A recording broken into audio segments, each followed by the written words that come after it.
Hello বন্ধুরা, welcome to my channel. আজ যে বিষয়টি নিয়ে কথা বলবো সেটা হলো প্যারাগ্রাফ রাইটিং। প্যারাগ্রাফ রাইটিং সে স্কুলের স্টুডেন্টই হোক বা বিভিন্ন রকম কম্পিটিটিভ লাইনগুলোতে, বিভিন্ন রকম মেন্স পরীক্ষাগুলোতে দেওয়া হোক না কেন, মানুষের অর্থাৎ আমাদের একটু সমস্যা হয় হয়তো বা লিখতে, কিন্তু এই ভিডিওটা দেখার পর তোমাদের আর কোনো সমস্যা থাকবে না।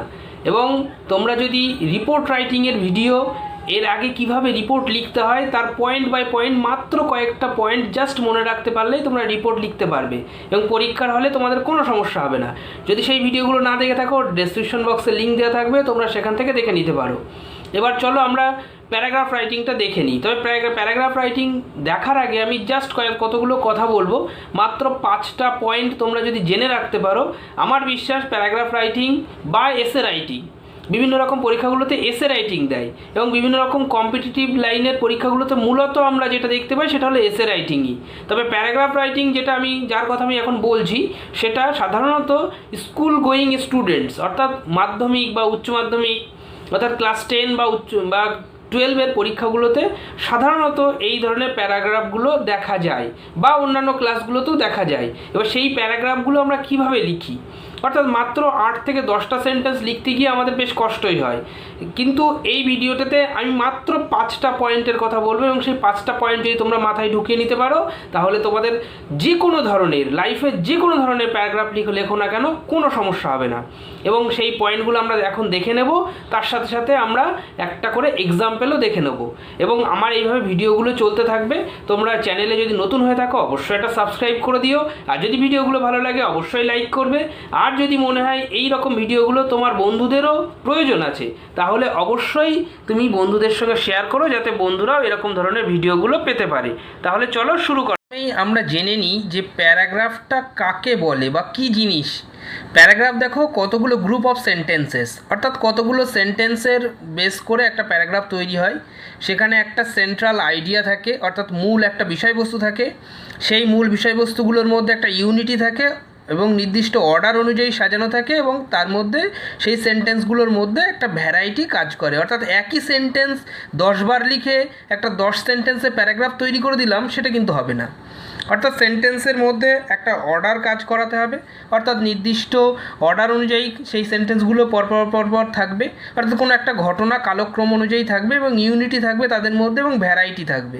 অর্থাৎ তাহলে কি প্যারাগ্রাফ কী জিনিস তোমরা নিশ্চয়ই বুঝে গেছো। এবার চলো প্যারাগ্রাফ কীভাবে লিখতে হয় তার 5টা স্টেপ আমরা জেনে নিই। দেখো 5টা স্টেপস, অর্থাৎ 5 স্টেপস কী আছে। সবার প্রথমে ডিফাইন, অর্থাৎ যে বিষয় সম্পর্কে আমরা প্যারাগ্রাফটা লিখছি সেটা কি সবার প্রথমে আমরা লিখে দেবো।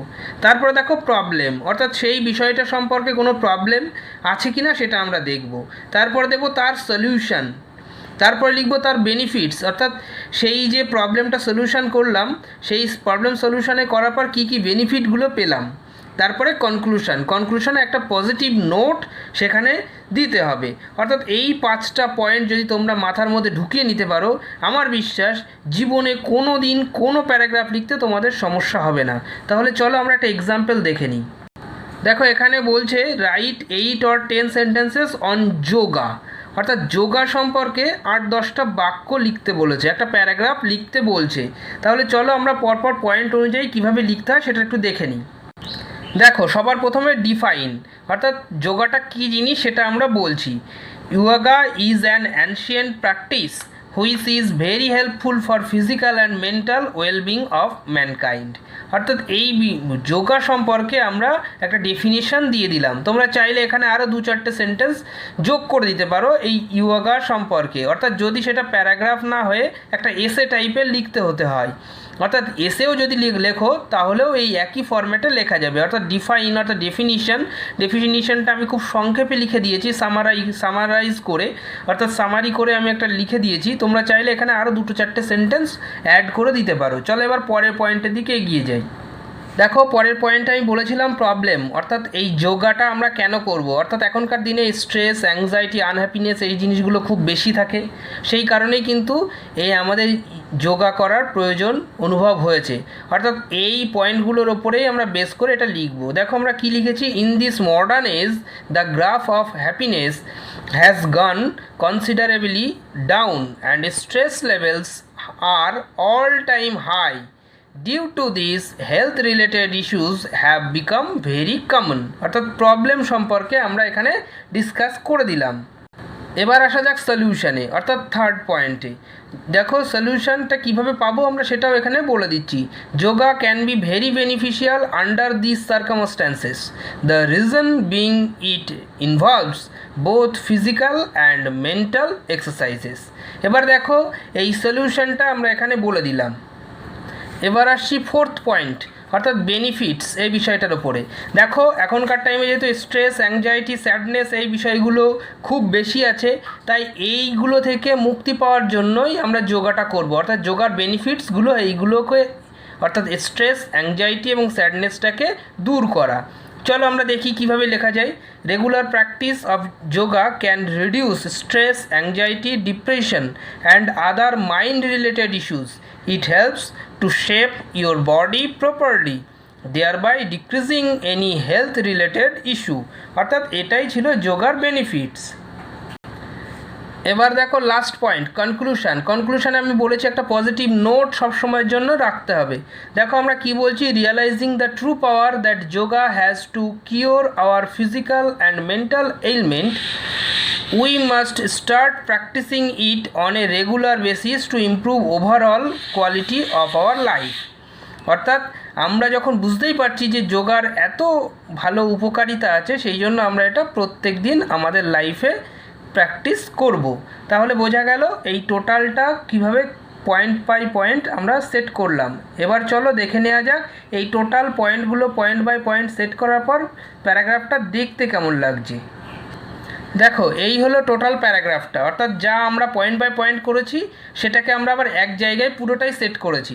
দেখো yoga is an important practice which is very helpful for physical and mental wellbeing of mankind. In this modern age the graph of happiness has gone considerably down and stress levels are all time high. Due to this health related issues have become very common. Yoga can be beneficial under these circumstances, the reason being it involves both physical and mental exercises. Regular practice of yoga can reduce stress, anxiety, depression and other mind related issues. It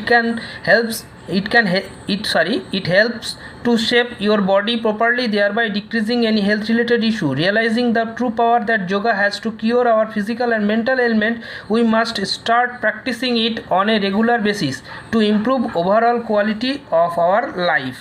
এবার দেখো এই টোটালটা আমরা লিখে ফেললাম। যদি মনে হয় যে কটাই বা সেন্টেন্স হয়েছে বা কটাই বা ওয়ার্ড হয়েছে, চলো আমরা দেখে নিই কত ওয়ার্ড। দেখো 121টা ওয়ার্ড কিন্তু আমরা শুধুমাত্র জাস্ট কয়েকটা পয়েন্টের ওপর বেস করে কিন্তু আমরা লিখে ফেলেছি।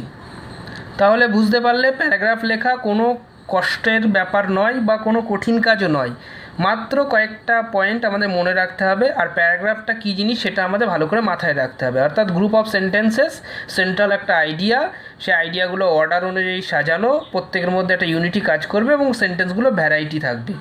আর কয়েকটা পয়েন্ট, অর্থাৎ এই যে 5টা point, define, problem, solution, benefits আর কনক্লুশন, এই 5টা পয়েন্টের ওপর বেস করে আমরা যে কোনো ধরনের এক্সাম্পল আমরা এখানে এক্সারসাইজ করতে পারি, অর্থাৎ যে কোনো ধরনের এক্সাম্পল আমরা লিখতে পারবো। এর পরের ভিডিওতে আমি আবারও এই 5টা পয়েন্টের ওপরেই দেখিয়ে দেবো যে কিভাবে অন্য একটা টাইপের প্যারাগ্রাফ লেখা যায়। তাহলে এই পর্যন্তই, ধন্যবাদ ভিডিওটা দেখার জন্য।